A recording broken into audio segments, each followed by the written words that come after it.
Muy bien, muy buenos días. Qué bueno es poder tener este tiempo, porque estamos viviendo un tiempo especial de la historia. Y vamos a hablar hoy vamos adelante, superando los desafíos que el Señor pone en nuestro ministerio. Y entonces vamos a dividir en dos el estudio. En primer lugar, vamos a ver cuáles son esos desafíos. Y en segundo lugar, cómo Dios nos capacita, nos prepara para cumplir esos desafíos.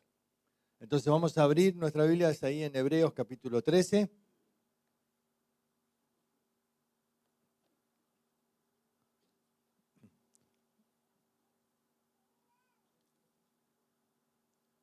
Vamos a ver, el primer desafío es conservar la doctrina. Dice versículo 9, no os dejéis llevar de doctrinas diversas y extrañas, porque buena cosa es afirmar el corazón con la gracia, no con viandas que nunca aprovecharon a los que se han ocupado de ellas. No os dejéis llevar, no os dejéis arrastrar por doctrinas diversas. Vamos a ir a 2 Pedro. 2 Pedro está escrito un par de años después de que se escribió esta carta a los hebreos. Y este texto es el que nos da un poco la evidencia de que Pablo posiblemente haya sido el autor a la carta a los hebreos. Dice 2 Pedro, capítulo 3, versículo 15, y tened entendido que la paciencia de nuestro Señor es para salvación, como también nuestro amado hermano Pablo, según la sabiduría que le ha sido dada, os ha escrito casi en todas sus epístolas, hablando en ellas de estas cosas, entre las cuales hay algunas difíciles de entender, las cuales los indoctos e inconstantes tuercen o fuerzan, como también las otras escrituras para su propia perdición. Pedro, que les escribe a judíos, su ministerio era con creyentes judíos, les dice, el apóstol Pablo les ha escrito a ustedes. Así que, ¿qué carta le escribió Pablo a creyentes judíos? Bueno, según la única que tenemos es la carta a los hebreos. Y dice ahí que algunos tuercen estas palabras que Pablo ha escrito. Y esto es lo que vemos hoy, que hay gente que tuerce las escrituras, que fuerza las escrituras, que se dicen bíblicos, pero terminan torciendo, forzando la escritura para transmitir un mensaje diferente. Y acá les habla de que deben conservar, dice, ustedes tienen que cuidarse de no ser arrastrados. El concepto es, como Pablo lo menciona en Efesios capítulo 4, de vientos de doctrinas. Hace años atrás, unos 50 años, que surgió el movimiento carismático y fue un viento que arrastró y llevó a muchos, y muchas iglesias se dividieron. En esta época es el calvinismo el que está dividiendo muchísimas iglesias. Una doctrina que divide no viene de Dios, porque Dios quiere la unidad de su pueblo. Y de pronto esta doctrina está trayendo un daño tremendo. Hace poco estuvo en el monte Don Fanning, que ustedes lo conocen porque estuvo aquí en Paraguay. Y él habló de cómo hubo una influencia directa desde el surgimiento del calvinismo en la baja tremenda de misioneros que han salido en el mundo. Dice, desde que surgió este movimiento, se llama neocalvinista, porque es un movimiento nuevo, no es el calvinismo antiguo. Desde que surgió este movimiento neocalvinismo, la cantidad de misioneros que han salido a países no alcanzados ha descendido en más de un 50%. Y las ofrendas para ellos han disminuido en un 70%. Porque mucha gente dice, yo no voy a ofrendar, si total Dios ya tiene sus elegidos allá. Y de pronto ese dinero ahora se destina a otros proyectos, como publicación de libros y de conferencias para promover esa doctrina. Un movimiento que va en contra de la obra misionera es un movimiento que va en contra del corazón de Dios. Porque la obra misionera es el corazón de Dios. Porque hasta lo último, la misión de la iglesia, como dice Apocalipsis, capítulo 21, el Espíritu y la iglesia dicen, ven y el que tiene sed venga y tome gratuitamente del agua de la vida. Y vemos al Espíritu y a la iglesia trabajando juntos en un ministerio de llamar a los perdidos a que vengan a tomar el agua de la vida. Y entonces hoy estamos ante este movimiento que de pronto va causando confusión, torciendo la Escritura. A ver, no se dejen engañar por personas que dicen ser bíblicas con este tema de la predicación expositiva y que dicen darle a la Biblia la autoridad, cuando en realidad terminan torciendo palabras sencillas, comunes. Como por ejemplo Juan 3:16. De tal manera amó Dios ¿a quién? Al mundo. Pero ellos dicen, no. El mundo ahí es el mundo de los elegidos. Porque Dios no ama a los que no son sus hijos. Dios odia a los pecadores. Un momento, ¿cómo Dios odia a los pecadores? No, ahí dice Dios amó al mundo. Ahora, si fuera el mundo de los elegidos, habría un problema. Porque después dice, para que todo aquel que en él cree no se pierda. Es decir, que alguno de los elegidos podría perderse. No. Mundo es la humanidad. De tal manera amó Dios a la humanidad. Romanos 5:8, siendo aún pecadores, Cristo murió por nosotros, dice, y en esto se muestra el amor de Dios. Dios ama a los perdidos, Dios ama a los pecadores. Y cualquier doctrina que me dice que Dios no ama o que Dios odia al pecador, está corrompiendo la imagen de Dios, porque Dios no puede odiar porque es amor. Y Dios no puede ir en contra de su propia esencia. No puede ir en contra de lo que Él es. Dios es amor. Y por lo tanto no puede odiar. Ahora no dice en Proverbios que Dios aborrece. Sí, pero aborrecer no es odiar. Jesús dijo que quiere seguirme, tiene que aborrecer a su padre, a su madre, a su esposa. Dijo que tengo que odiar a todo el mundo yo. No, si Él me enseñó a amar. Aborrecer no es odiar. De ninguna manera, nunca en la Biblia aborrecer es odiar. Aborrecer es dejar a un lado. Es decir, que si ellos me estorban, me impiden seguir al Señor, yo tengo que amar tanto a Dios que tengo que estar dispuesto a dejar a un lado a la familia. Nunca es odiarles. Y Dios dice, a Jacob amé, a Esaú aborrecí, lo dejé a un lado porque era un incrédulo, porque él no creyó en mí. Bueno, no es el punto acá hoy hablar de calvinismo, pero sí de conservar la doctrina. Y está en nosotros el prepararnos, el capacitarnos, el estudiar para poder fortalecer a la iglesia en la doctrina, para poder enseñar con claridad las Escrituras y no permitir que estos vientos de doctrina arrastren a muchos a una vida de confusión, que trae daño, porque toda doctrina errada termina trayendo daño en la vida espiritual. En primer lugar, porque han robado la pasión por predicar el Evangelio. En segundo lugar, porque han traído confusión en cuanto al tratamiento del pecado. Porque ellos dicen que un creyente tiene que perseverar hasta el fin y si se aparta, entonces no es verdaderamente un hijo de Dios. Ellos dicen que Dios en su gracia te da la fe, te da el arrepentimiento y te da la perseverancia. Y entonces, claro, vas a hablar a alguien que cayó en pecado y de pronto te dice, no, yo no soy un elegido. Y de pronto entonces no tiene esperanza y se entrega al pecado. Eso no es de Dios. Dios es un Dios de toda esperanza. Tenemos un ministerio de restaurar, de levantar al caído, no de condenar. Jesús dijo, yo no vine a condenar. Sin embargo, este es un ministerio que condena. Que condena porque de pronto no da esperanza a aquel que ha caído en pecado. Así que tenemos que conservar la doctrina. Ahí Pedro dice, cuidado, hay hombres que tuercen. Y Pedro dice, hay cosas difíciles de entender, dice, que escribió Pablo. Hay cosas difíciles de entender. Y estas son las que ellos tuercen. Por eso tenemos que prepararnos para explicar estas cosas difíciles. Y para que la gente pueda entonces tener claridad de qué es lo que enseña la Escritura. Porque hoy tenemos una desventaja en comparación a tiempo atrás en cuanto a estos movimientos, y es el uso de las redes sociales.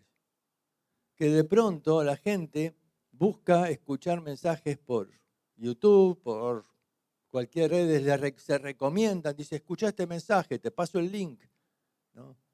Y de pronto entonces muchísimas personas están escuchando mensajes de predicadores que ellos creen que son buenos, pero que en el fondo tienen ahí conceptos que van haciendo daño a la fe. Me acuerdo de David Hunt, también un expositor muy conocido, que escribió libros como La seducción de la cristiandad y otros libros. Él dijo, no hace falta meter demasiado veneno. No, dice, el veneno para ratas tiene 98% de alimento sólido, nutritivo, y solo 2% de veneno. Si tuviera más veneno, las ratas lo podrían distinguir y no comerían. Dice, tiene alimento que atrae, y cuando lo comen, se comen el 2% de veneno, suficiente. Eso las mata. Y entonces, dentro de un montón de cosas que pueden ser buenas, si hay veneno, no sirve. Y esto ha traído realmente mucho daño a la iglesia en este último tiempo. Debemos conservar la doctrina, la pureza de la palabra de Dios. Enseñar la palabra con claridad, conservando el carácter de Dios. Hablar de un Dios santo y hablar de un Dios de amor y hablar de un Dios que le duele acerca de aquellos que siguen yendo al infierno. Y esa compasión de Dios es la que nos tiene que mover a nosotros. Así que el primer punto es conservar la doctrina. El segundo punto es contagiar la fe. Dice otra vez, volviendo a Hebreos capítulo 13.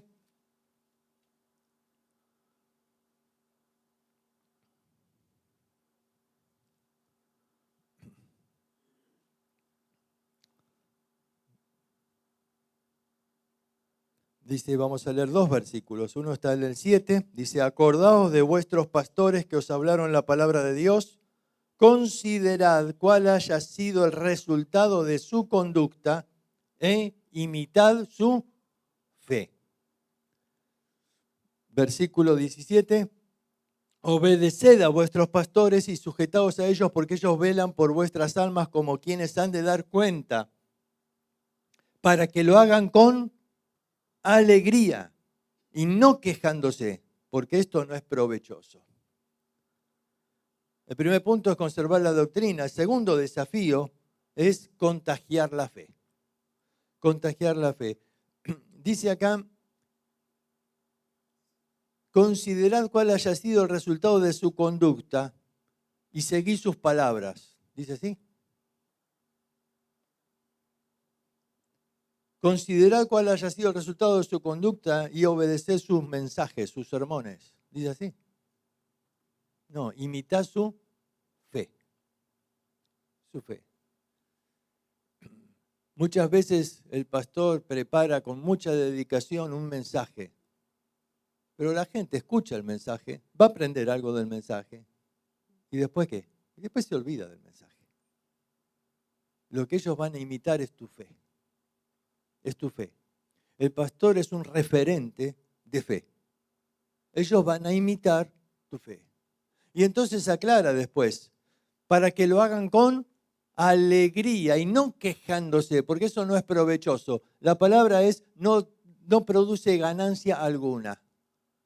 Dice, imitad su fe. A ver, la palabra ahí es mimetes, de donde viene la palabra mimo. ¿Vieron el mimo que imita, que copia al otro? Bueno, alguien va a copiarme, pero para eso yo tengo que ser un referente para esa persona. Pablo decía, ustedes imítenme a mí, porque yo estoy imitando a Cristo. Y uno dice, pero ¿por qué no imitan directamente a Cristo? Porque la gente no conoce de Cristo. A lo que ve es al pastor, que es el que yo puedo ver. Y él está imitando a Cristo, así que yo lo imito a él. El concepto es que el pastor me tiene que transmitir, me tiene que contagiar la fe. A ver, la fe. La fe me tiene que llevar a superar los mismos problemas y conflictos en la vida. El pastor, como recién Eduardo decía, que tiene una carga doble, porque tiene la suya, sus propios problemas de su propia familia, pero también la de la iglesia. Sí, pero esa fe me tiene que hacer ver al Señor y aún poder mostrar alegría en medio de esas situaciones. Si la gente ve al pastor deprimido, ¿qué les espera a ellos? Ellos tienen que ver a un hombre que tiene fe suficiente para confiar en Dios a pesar de los golpes que está sufriendo en la vida. Tienen que ver la fe de este hombre que les motive, que les contagie. Yo los mayores referentes que veo en mi vida no fueron los más grandes enseñadores, fueron los que más me mostraron su fe. Que en medio de situaciones tremendas que han tenido que vivir, los podía ver con alegría adelante. Esa alegría que llevó a Pablo a cantar en medio de una cárcel después de haber sido azotado. Eso es una fe en acción, una fe práctica, una fe que confía en Dios. Aun cuando me hace llevar a lugares como esa cárcel, aun cuando me hace vivir en injusticias como esos azotes, pero una fe inquebrantable. Hoy los jóvenes necesitan ver esa fe, porque estamos frente a una generación muy complicada. Nos toca ministrar a una generación muy complicada y este es un tremendo desafío. Nunca antes hubo una generación tan complicada como esta. Es una generación que está movida por las emociones. Hoy se impulsa no el razonamiento, la emoción. A ver, una generación atrás, los que son, en mi época escuchamos mucho a gente y veíamos películas, todo como Josh McDowell, ¿se acuerdan? Josh McDowell, evidencia que exige un veredicto. El hombre que se paraba en una universidad y podía hablarle a los jóvenes dándole evidencias de la resurrección, tremendo. ¿No? Y uno decía, qué lindo, mirá, y los hacía pensar a los jóvenes. ¿Los hacía qué? Razonar.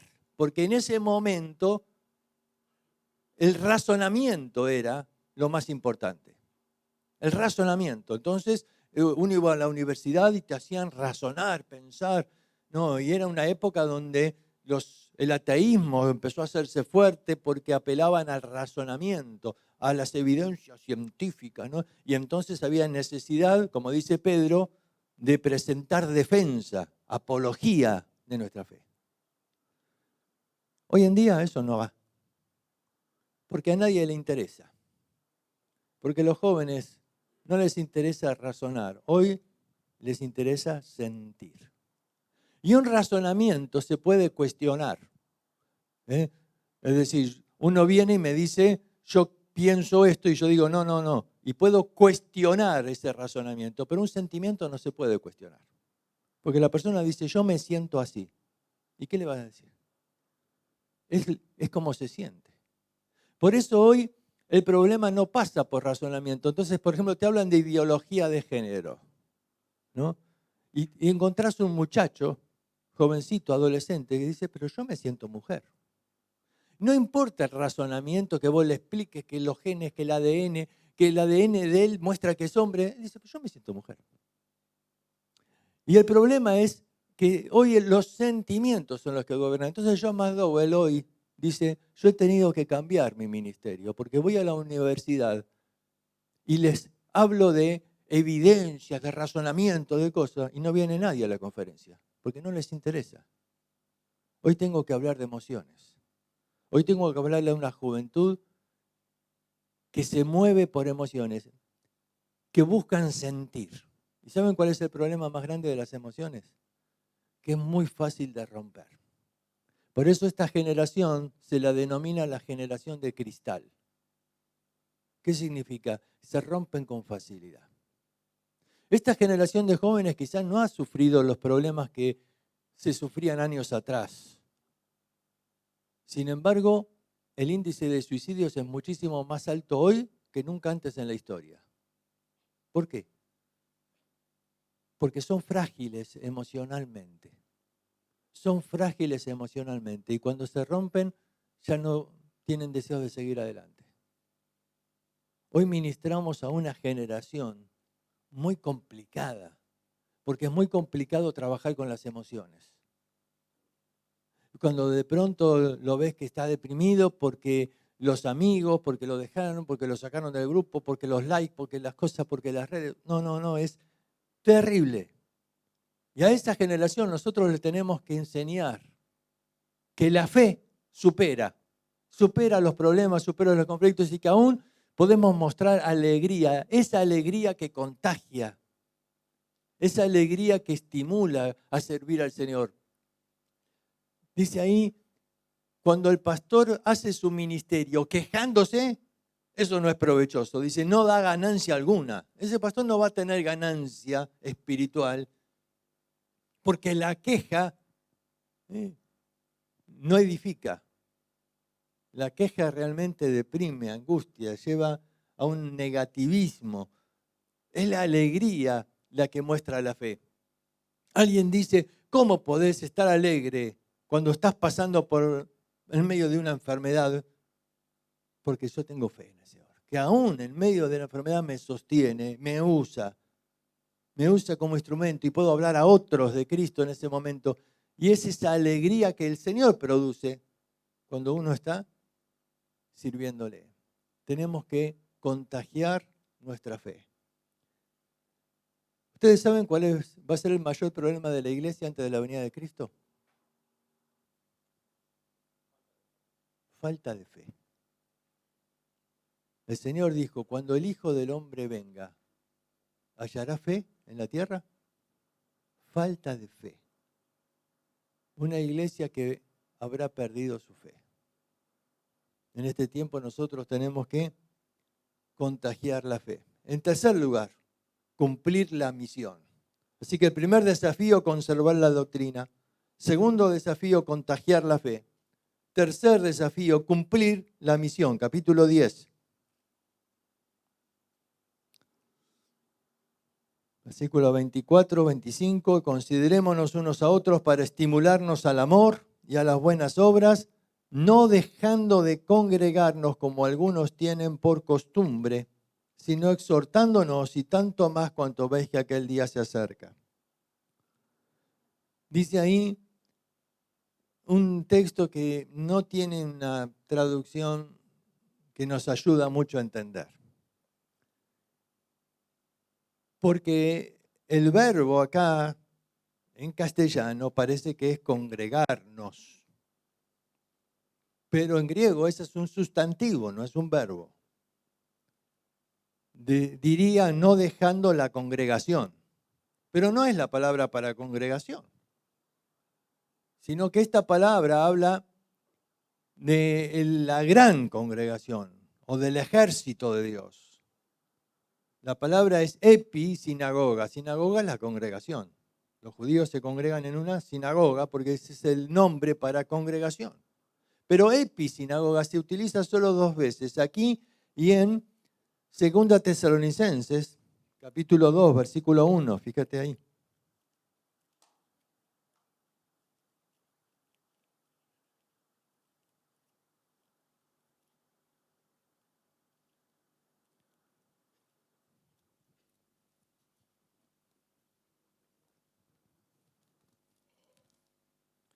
Pero con respecto a la venida de nuestro Señor Jesucristo y nuestra reunión con Él, nuestra episinagoga, nuestra reunión con Él. Esta palabra se usaba para reunir a todo el ejército. Es decir, el general cuando tocaba la trompeta, si decía, a ver, llamame al batallón tal, tocaba esa melodía. Pero si el capitán decía, reunime a todos, toca la episinagoga, es decir, el llamado a todo el ejército a congregarse en un lugar. Y la palabra ahí dejando es la palabra desertar. Es decir, no seamos desertores de ese gran ejército de Dios. No seamos desertores del gran ejército de Dios. Como algunos ya lo han hecho, algunos han desertado, algunos se habían vuelto atrás, como ayer decíamos, han vuelto a Jerusalén. Algunos han desertado, sino exhortándonos y tanto más cuanto veis que aquel día se acerca. cuanto veis que aquel día se acerca. Así que dice, no seamos desertores. Todo este capítulo está lleno de palabras de militares que hablan de combate. Dice, traed a la memoria cómo sostuviste gran combate de padecimientos. Habla de una batalla que ganar. Y dice, no seamos desertores de ese ejército. Y habla de palabras que se usaban en el ejército. La palabra galardón que aparece acá, la recompensa, el botín de guerra que se repartía del ejército. Y se habla del juicio militar y se habla de todas palabras relacionadas a lo militar. Y entonces termina diciendo 37, porque aún un poquito y el que ha de venir vendrá y no tardará. Aún un poquito. El Señor viene, dice, tanto más cuanto ves que aquel día se acerca. Tenemos una misión que cumplir, somos el ejército de Dios. Y tanto más cuanto vemos que se acerca el día. El desafío es cumplir la misión en este tiempo. Y quiero decirles algo, a ustedes están viviendo un tiempo histórico en la vida de la iglesia. Porque no sé si nosotros, o si la generación a la que nosotros estamos preparando, muy probablemente sea la generación que no verá la muerte, la que experimente el arrebatamiento. Porque estamos llegando al tiempo en que se va a cumplir la promesa. ¿Cómo sabemos? Ahí dice, ustedes ven que aquel día se acerca. Lo podemos ver. ¿Cómo podemos ver que se acerca el día? Bueno, porque vamos viendo el cumplimiento de la profecía. Pedro habla de la profecía y dice que esa profecía es la que nos hace distinguir los tiempos, nos hace discernir los tiempos. La profecía está puesta, dice, para que nosotros podamos discernir los tiempos. ¿Qué significa? Podamos entender que se acerca el tiempo. El día y la hora nadie sabe, pero sí podemos ver que se acerca el tiempo. Cuando a Jesús le preguntaron, Señor, ¿qué señales? Jesús no dijo una señal concreta. Él habló, va a ser principio de dolores, todo esto. Esa palabra, principio de dolores, se refiere a los dolores de parto de una mujer. Principio de dolores, ¿cómo son? Yo no voy a hablar de eso, acá hay muchas madres que podrían decirme, pero yo la vi a mi esposa y la acompañé en el nacimiento de los dos hijos y vi algo de esos dolores. Y es la frecuencia lo importante. La frecuencia es lo importante, no la intensidad. Te puede venir un dolor muy fuerte y dice, vamos al médico, ¿qué van a hacer? El médico te dice, ¿cada cuánto viene? No, tuve uno. No, váyase tranquila, no es. Es la frecuencia. Es que empieza cada 1 hora, después cada 30 minutos, cada 20, cada 10. Es la frecuencia. Lo que Jesús está diciendo ahí es principio de dolores, es la frecuencia. Y hoy vivimos en un tiempo donde se aceleró todo. Se aceleró todo. Se aceleró la cantidad de guerras, de terremotos, de pestes, se aceleró todo. Y uno ve cómo se está preparando el escenario y ves lo que está pasando en Rusia. Veíamos a principios de año y ahora vemos lo que está pasando en Israel. Y uno no puede estar ajeno a ver que se acerca el tiempo, que se está preparando el escenario. Vemos cómo todo está ahí, listo. Cuando uno ve todo eso, dice, ¿estamos cumpliendo la misión? Porque nosotros tenemos una misión que hacer. A ver, siempre la iglesia, en todas las épocas, tuvo una misión. Sí, pero la nuestra es muy importante porque es la última. Porque tenemos que esforzarnos por que el evangelio sea predicado por todos lados, porque el Señor ya viene. Y porque se cierra la puerta del arca. Y una vez que se cierra la puerta del arca, después será otro tipo de historia. Y nosotros estamos ahí, en ese punto clave de la historia. En el punto clave de cumplir la misión. Por eso nosotros tenemos que entender esa responsabilidad que nos cae. La iglesia está viviendo un tiempo especial, un tiempo donde tenemos que tomar conciencia, que tenemos que cumplir la misión que tenemos por delante, sabiendo que el Señor viene pronto, muy pronto. Y que es poco el tiempo que tenemos y que todavía es mucho lo que hay que hacer. Y que hay que preparar a la gente. Mira, Estos pastores tenían una gran misión que hacer. Porque, como ayer dijimos, se estaba expandiendo la amenaza del Imperio Romano, que estaba capturando cristianos para ponerlos ahí en el circo romano a que lo coman los leones. El gran conflicto de la iglesia, que era la tendencia de huir, de volver a Jerusalén, otros que decían, no, vamos a... Y acá, pastores que tenían una misión, preparar a la gente para el sufrimiento que iba a venir. Hicieron bien su trabajo. Los prepararon. Porque, ¿cómo sabemos?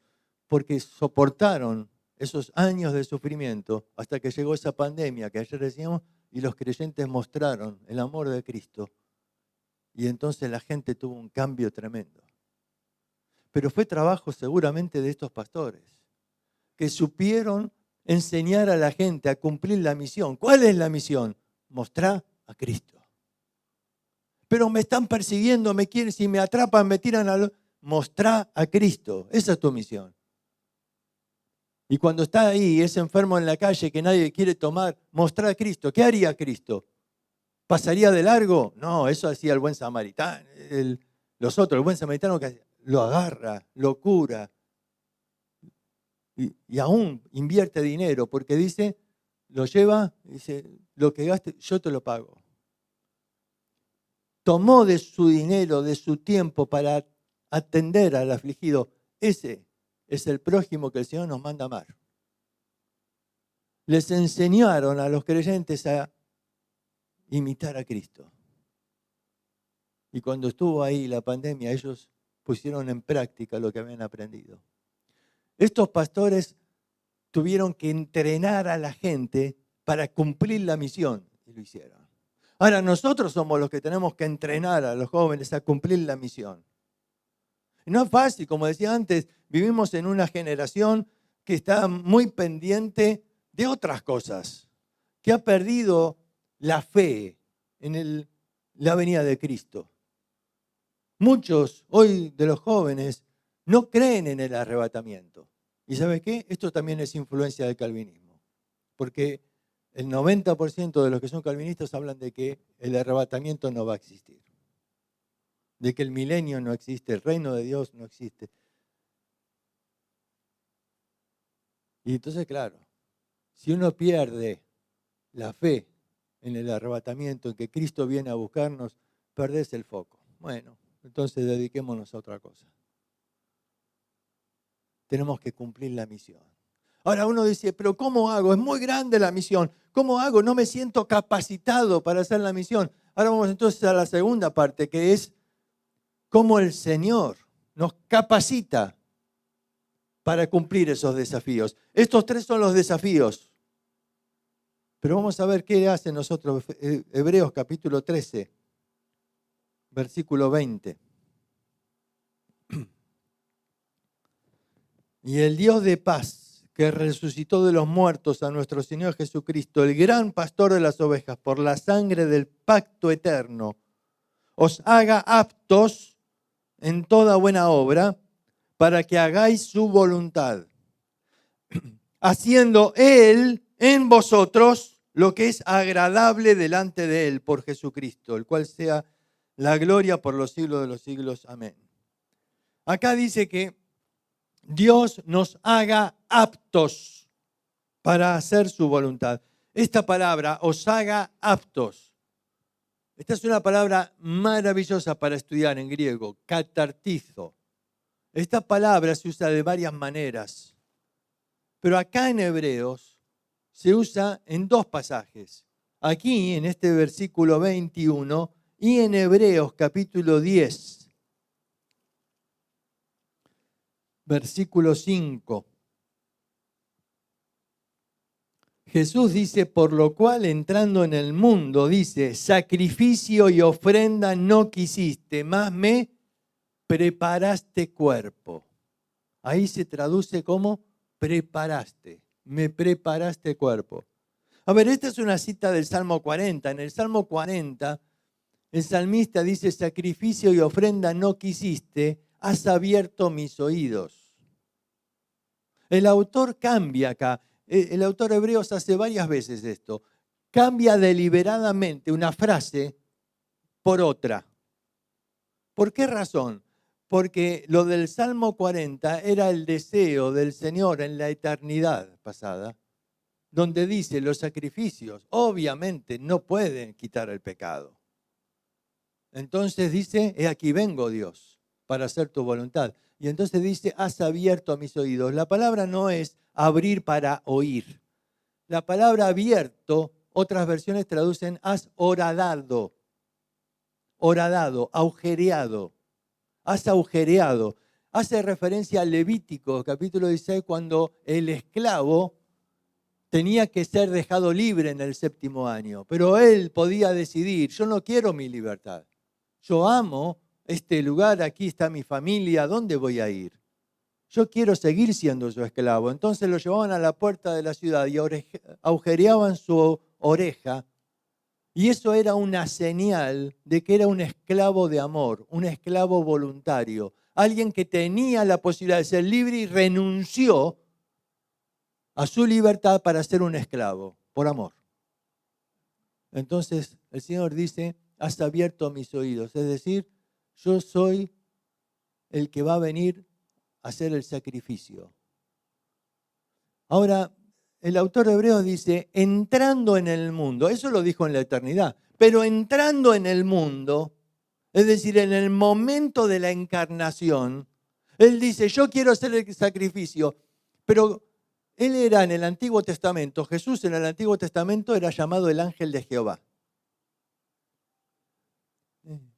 Él dice, yo vengo a hacer el sacrificio. ¿Qué necesita para hacer un sacrificio por nosotros? ¿Qué necesitaba Jesús? Un cuerpo.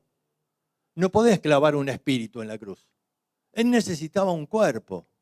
Entonces, entrando en el mundo, el autor cambia la frase, has abierto mis oídos por la frase, me preparaste cuerpo. Es decir, de pronto en lugar de una oreja agujereada, hubo pies agujereados, manos agujereados, un costado agujereado. Entrando en el mundo, dice, me preparaste cuerpo. ¿Qué significa? Me capacitaste para que yo pueda cumplir tu voluntad. Me capacitaste para que yo pueda hacer ese sacrificio.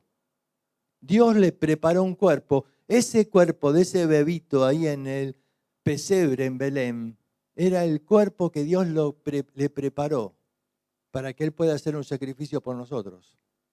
Y ahora dice Hebreos capítulo 13, os haga apto, es decir, nos prepare, nos capacite para que podamos ¿qué? Hacer su voluntad. Así como Dios le preparó un cuerpo a Jesús para poder hacer su voluntad, Él nos prepare a nosotros, nos capacite para hacer su voluntad. Dios nos prepara. Ahora, la manera de la preparación de Dios. A ver, Pablo dice en 2 Corintios 1, con la consolación que hemos sido consolados, ahora podemos consolar a otros. A veces Dios te quiere preparar para un ministerio de consolación y para eso te tiene que hacer vivir experiencias en las que tú necesitas ser consolado. Porque esa es la forma en que te prepara para después poder consolar a otros. Y a veces tenemos que vivir experiencias porque la gente no escucha a alguien que dice, pero este no tiene ningún problema. ¿Qué me va a ayudar a mí? Ellos quieren ver a alguien que ha vivido sus situaciones, sus problemas y que ha triunfado por la fe. Ellos dicen, Él me entiende. Él me entiende porque Él vive lo que yo estoy viviendo. Porque Él ha pasado quizás cosas peores a las que yo estoy pasando. Dios nos capacita. Dios nos prepara para que podamos hacer su voluntad. Por eso, para enfrentar los desafíos, tenemos que confiar en esto. Es Dios quien nos prepara, quien nos capacita para hacer la voluntad. Esta palabra también se traduce en Mateo, capítulo 4, cuando dice que los discípulos estaban remendando las redes después de pescar. Y el concepto ahí tiene que ver con reparar. También se traduce restaurar en Gálatas 6.1. Vosotros que sois espirituales, restauradle. Y el concepto es que, vamos a traducirle con ese concepto, dice, y el Dios de paz os repare para que puedas hacer su voluntad. Os restaure para que podamos hacer su voluntad. A ver, muchas veces nos sentimos que algo se rompió en la vida. Necesitamos que el Señor nos repare. Y Él es un experto en reparar. Es un experto restaurador. ¿Vieron que hay gente que se dedica, por ejemplo, a restaurar muebles antiguos? Qué habilidad, ¿eh? Porque tienen que hacer algo mucho más difícil que hacer un mueble nuevo. A veces la restauración es más difícil que la fabricación. Cuando vos fabricás un mueble nuevo, agarrás madera nueva y no tenés problema. Pero cuando tenés que restaurar algo, los que restauran pinturas, los que restauran esas obras, tremendo trabajo de restaurar. Nosotros estamos expuestos a roturas mucho más que cualquiera, porque estamos expuestos todo el tiempo. Yo creo que hay dos razones que tenemos que entender. En primer lugar, que el diablo ataca más a los que están al frente de la obra, porque hacen un daño más grande. Si te hacen caer a vos, hacen tropezar a muchos que vienen atrás. Y van a atacarte. Y si el diablo no puede con vos, va a atacar a tus hijos. Porque de alguna manera quiere desanimarte y sacarte del ministerio. Y en segundo lugar, estamos más expuestos porque estamos en el frente de batalla. Y estos, los que están en el frente de batalla, son los que ligan siempre las peores cosas. Y el obrero, el que quiere servir a Dios, va a estar expuesto siempre.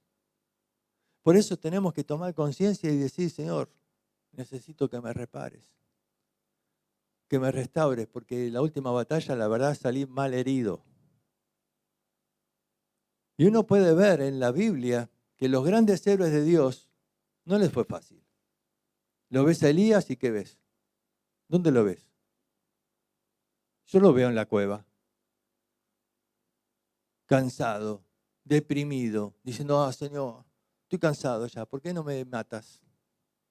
Elías, escúchame, que bajó fuego del cielo. Sí, no le fue fácil. Hubo momentos complicados. Y nosotros vemos que hay siervos que a veces, en silencio, sufren heridas. Y a veces pensamos que, bueno, pero él ya es un hombre grande, que conoce al Señor, que salga adelante. No, necesita. No, necesita del apoyo y de la ayuda de hermanos. Por eso todo el tiempo acá en el libro de Hebreos habla de unos a otros.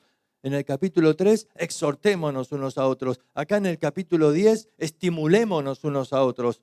A ver, no dejemos de sostenernos, porque en este último tiempo no va a ser fácil. ¿Sabes por qué lo creo?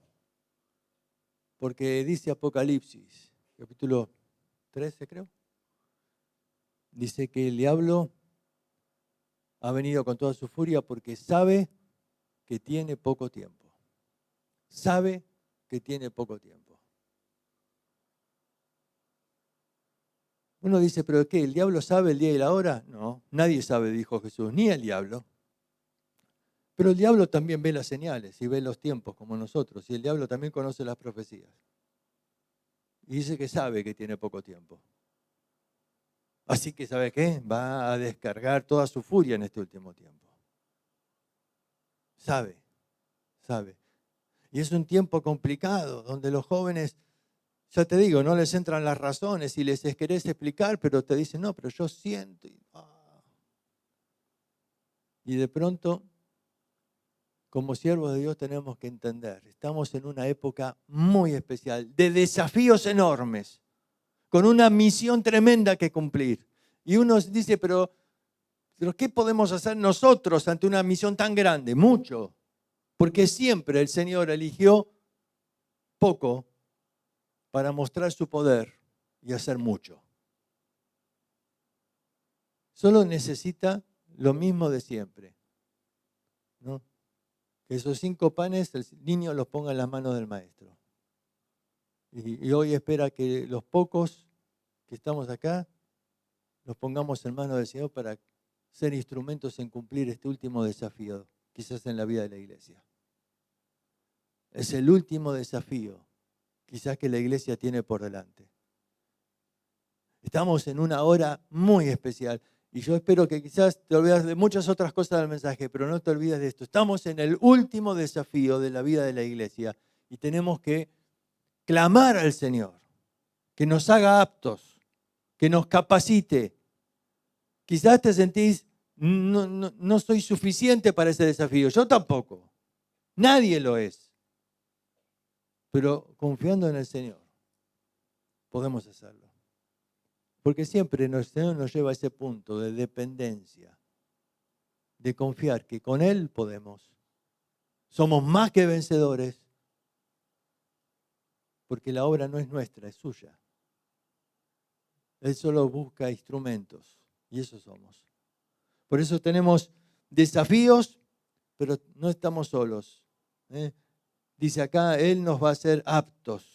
¿Para qué? Para que hagamos su voluntad. Y termina diciendo, haciendo Él en vosotros lo que es agradable delante de Él. Haciendo Él en vosotros lo que es agradable. Acá habla de algo muy interesante. Con esto terminamos. La palabra voluntad, dice, para que hagáis su voluntad. No es la palabra para mandato. A ver, para que cumplamos sus mandatos. No es la palabra para que cumplamos sus ordenanzas. La palabra voluntad acá de lema es la palabra para deseos. Deseos. Dice, para que hagáis su voluntad, para que cumplamos sus deseos.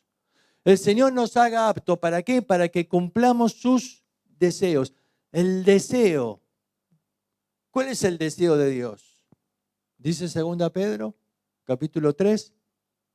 No está retardando su promesa. No es que se atrasó el reloj del cielo, se quedó sin batería. No. Dice, sino que Él es paciente para con nosotros, no queriendo que ninguno perezca, sino que todos procedan al arrepentimiento. Ahí está el deseo de Dios. El deseo de Dios es que se salve uno más. Ese es el deseo. Y dice acá que el Señor nos haga aptos para que podamos cumplir con sus deseos. Es la misión de la iglesia, alcanzar a uno más. Y tenemos que cumplir sus deseos. Y dice, Él nos haga aptos para que podamos cumplir sus deseos. Que Dios pueda obrar en nosotros para que podamos mostrar una fe genuina a una generación que está perdiendo la fe. A una generación que está tan bombardeada. Está bombardeada, literalmente, porque el bombardeo llega por todo, por las redes, por todo, por las imágenes que ven, por una mente bombardeada, donde muchos están perdiendo la fe. Tenemos una tremenda misión por delante. Espero que el Señor te haga apto para cumplir su voluntad. Terminamos acá. No sé si habrá un tiempo de preguntas o si el programa sigue de otra manera, pero terminamos por lo menos la parte de acá de la exposición. ¿Cómo seguimos hoy? ¿Sí?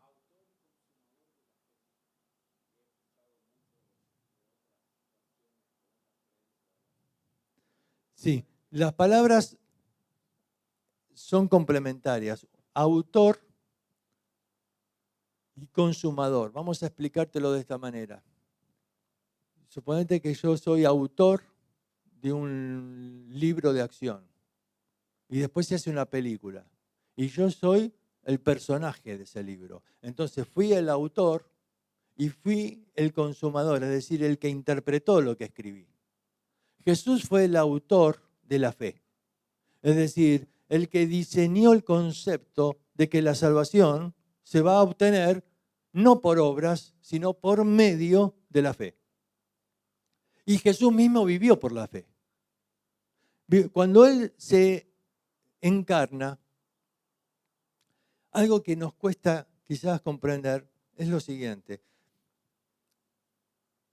Cuando Jesús se encarnó, ¿qué pasó? Dejó de ser omnipresente, pero su cuerpito lo limitaba a un lugar en el espacio. Él no podía estar en dos lugares al mismo tiempo. Entonces, podría ser omnipresente, porque Dios no puede dejar de ser Dios. ¿De acuerdo? Entonces no puede dejar de ser omnipresente, pero voluntariamente limitó la omnipresencia a un cuerpo que no puede estar en dos lugares al mismo tiempo. Entonces cuando Lázaro enfermó y él tardó en llegar y Lázaro se murió, porque él no podía estar en dos lugares al mismo tiempo, su cuerpo lo limitaba. Lo entendemos en esto, pero lo entendemos en otros atributos. Por ejemplo, ¿Jesús conocía todas las cosas? No. ¿Por qué? Todo el conocimiento de la deidad no podía entrar en un cerebro humano. No conocía todas las cosas, porque él dice, por ejemplo, el día y la hora nadie sabe, ni los ángeles, ni el Hijo. Ni el Hijo, dice, yo no lo sé. ¿Cómo no lo saben? ¿No soy Dios? No, pero no voy a recurrir a la deidad para obtener una información que el Padre no me quiso dar. Entonces Jesús necesitó orar, y cuando tenía que elegir a los discípulos, ¿cuánto tiempo oró? Pasó la noche orando a Dios. ¿No sabía él quiénes eran los discípulos? ¿Para qué pasó la noche orando? No, es que no sabía. Él dice en Juan que las palabras que el Padre me dice, ellos yo les digo. Es decir, Jesús necesitaba comunión con Dios, necesitaba su tiempo de oración. Por eso dice que cuando estaba oscuro, él, mientras los demás dormían, él se levantaba y se iba a un lugar aparte. ¿Para qué? Para orar, porque necesitaba esa comunión y que el Padre le diga palabras para que él después pueda transmitir.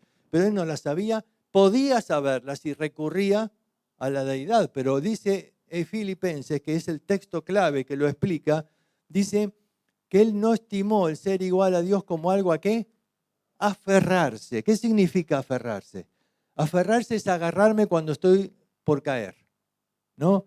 ¿Viajaste en un colectivo parado, lleno y que de pronto frena de golpe? ¿Qué pasa? No, y uno se aferra de lo que puede. Bueno, dice Jesús no recurrió a la deidad para aferrarse, agarrarse a eso cuando está problemas. Entonces, si él quería saber algo, ¿qué tenía que hacer? O estudiar o pedir al Padre que me muestre y me revele.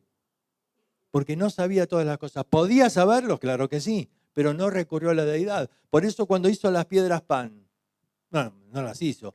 Cuando el diablo lo incitó a hacer las piedras pan, ¿podía hacerlo? Sí, pero ¿qué sería eso? Recurrir a la deidad cuando tengo necesidad. No, no. No, no, yo decidí hacerme hombre y por lo tanto me sujeto a las limitaciones que tienen todos los hombres. ¿De acuerdo? Entonces, Jesús tuvo necesidad de vivir por fe. Por fe. Jesús vivió por fe. Jesús confiaba en la palabra. Le dijo a Satanás, escrito está.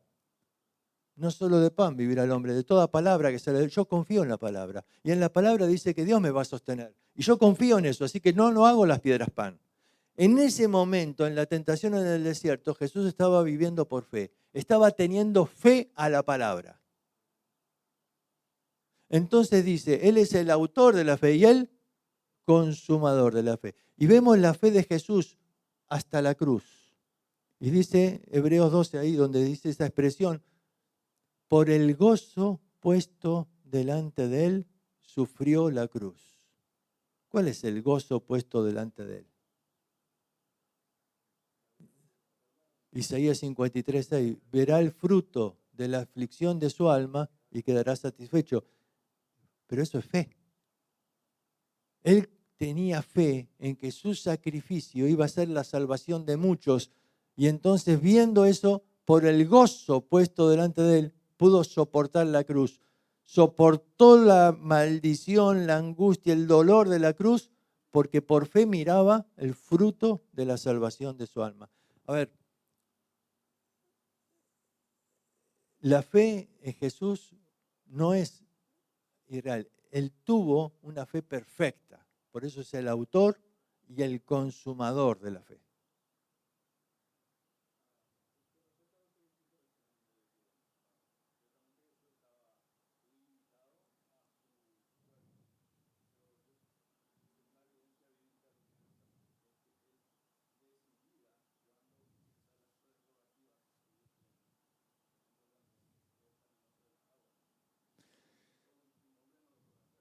Sí, pero nosotros creemos que todos los milagros que Jesús hizo, los hizo no en su poder, sino en el poder del Espíritu Santo. Por eso, Él le dijo a los discípulos, las cosas que viste que yo hice, ustedes también van a hacer, y aún mayores. ¿Por qué? Porque el Espíritu que yo tengo es el mismo Espíritu que ustedes tienen.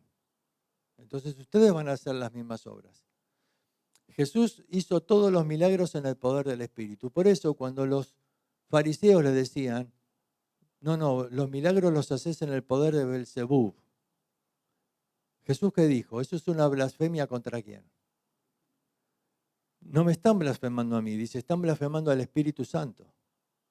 ¿Te das cuenta? Porque ellos adjudicaban que los milagros los hacían en el poder de Belzebú. Dice, no, los hago en el poder del Espíritu. Si los estuviera haciendo con su propio poder, hubiera dicho, ustedes están blasfemando contra mí. Pero no, están blasfemando contra el Espíritu. Por eso Jesús no hizo milagros hasta que el Espíritu Santo descendió sobre él como paloma, que no tenía antes al Espíritu. Sí, pero en ese momento fue visible a todos y hubo a partir de ahí la manifestación del poder del Espíritu en su vida. Por eso los milagros los hacen el poder del Espíritu.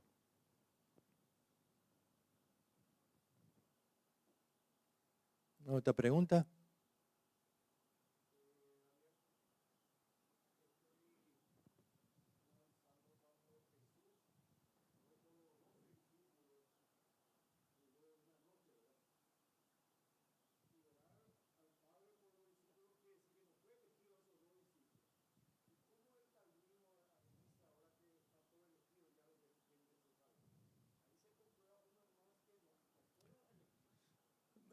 Tomando ese concepto, te ayudo a definir ese argumento, que es muy bueno. Dentro de los 12 elegidos, ¿no estaba Judas? Juan capítulo 15 dice, no me elegisteis vosotros a mí, yo elegí a vosotros. Y dentro de ese vosotros, ¿no estaba Judas?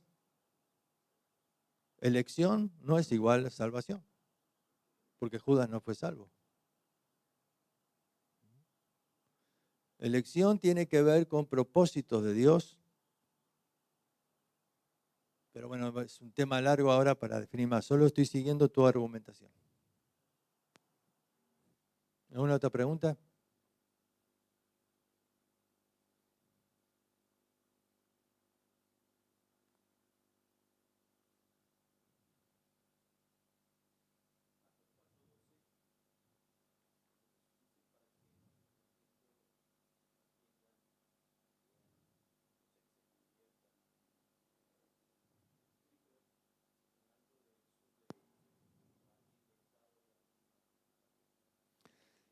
No, eso tiene que ver directamente con el cumplimiento de la profecía, que dice que el Mesías iba a hablar con... La palabra hebrea es mayal. El mayal es la forma que usaban... ¿Viste cuando Balaam es contratado por Balac para profetizar y dice, tomó su parábola y dijo? Pero lo que dice no es una parábola. Es un mayal. El mayal era la forma de hablar de los profetas que a veces no decían las cosas claramente o directamente. ¿Y qué propósito tenía esto? A ver, los fariseos no tenían que... Nos estamos metiendo en un tema largo, vamos a hacerlo sintético. La palabra misterio, ¿viste? Porque ese concepto que vos decís está relacionado a que Jesús les habló de los misterios del reino de los cielos. La palabra misterio tiene el concepto de un plan, un plan. Así se usaba en la Septuaginta, que es la versión griega del Antiguo Testamento, hablando de el plan, por ejemplo, el plan de conquista. Un general dice, vamos a conquistar esta ciudad que está acá enfrente. Y yo tengo un plan perfecto para esto, pero no lo puedo divulgar mi plan, porque si alguien se entera y va y se los cuenta a los otros, ellos se preparan y me arruinan el plan. Es decir, que el plan era algo secreto. Ese plan no era revelado a todos, solamente a los de máxima confianza. con las cuales yo cuento con ellos para llevar a cabo mi plan. Cuando Jesús dice, yo les voy a contar a ustedes el misterio del reino de los cielos, no es que el reino de los cielos es un misterio, ¿viste? Como las películas de misterio, sino que lo que está diciendo es, yo les voy a contar a ustedes el plan. Pero los fariseos no tienen que saber el plan. Porque justamente los fariseos eran un punto clave para condenar a Jesús. Los fariseos y los sacerdotes eran los que movieron a la gente a que grite crucifícale y condenar a Jesús. Entonces ellos no tenían que saber todo el plan. ¿Sí? Ahora, ¿qué? ¿Jesús no quería que se conviertan? Bueno, no, hubo algunos fariseos que se convirtieron, pero no iban a convertirse todos en ese momento porque había un propósito. Jesús tenía que morir en esa cruz y había un plan que tenía que ejecutarse. Entonces, no iba a hablar claramente de su plan a todos, sino a los discípulos, y lo que no entendían se los explicaba aparte.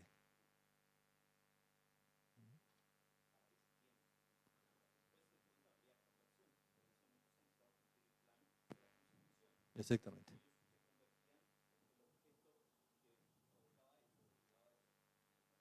Exacto.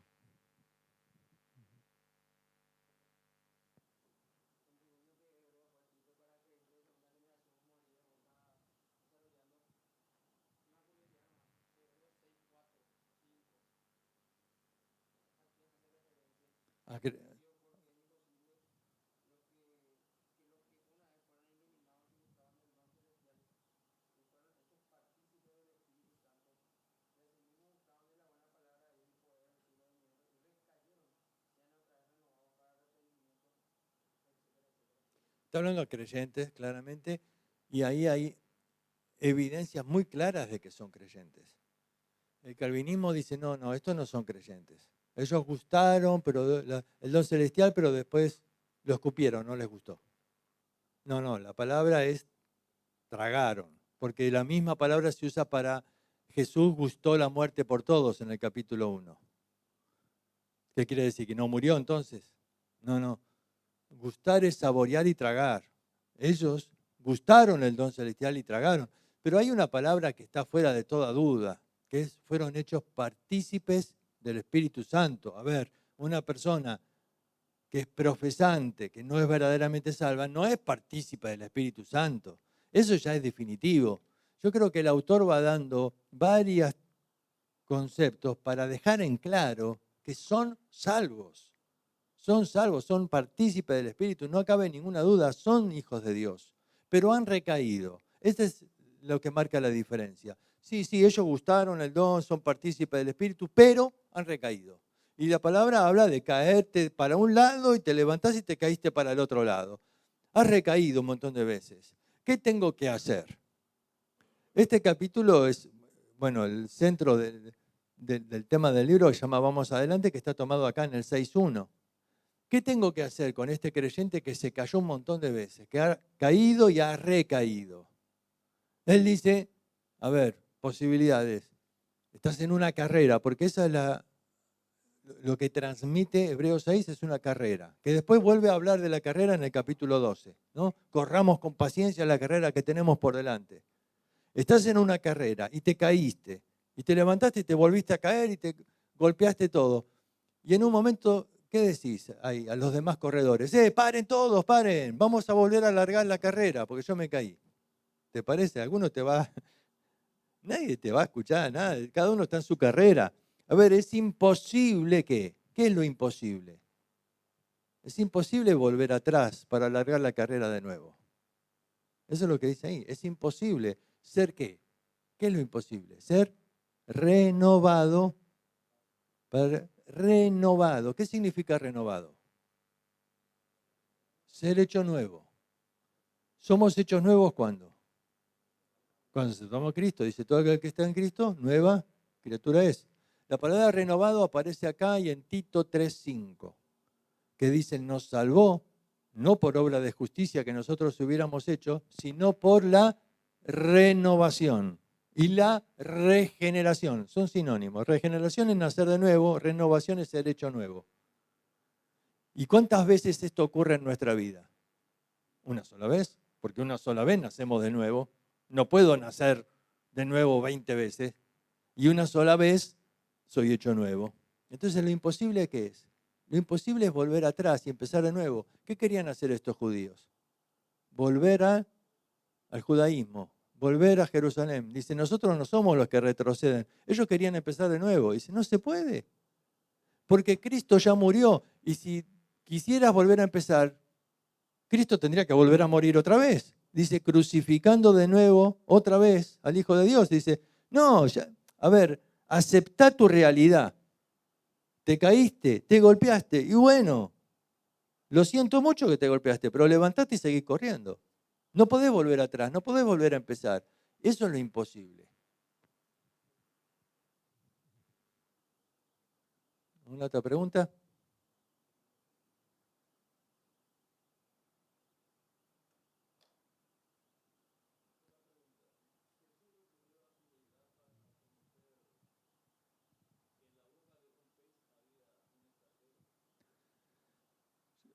No podemos saber lo que estaba en la mente de Jesús, pero sí podemos confiar en que, bueno, lo que sabía el Padre se lo revelaba. El Padre le reveló, le dijo al Señor, y el Padre obró para que ese pez sea el que se enganche ahí. Quizás algún angelito, cuando Pedro tiró la caña, le enganchó el pez ahí al anzuelo, no sé. Pero bueno, ¿cómo sabía las cosas Jesús? No lo sabemos.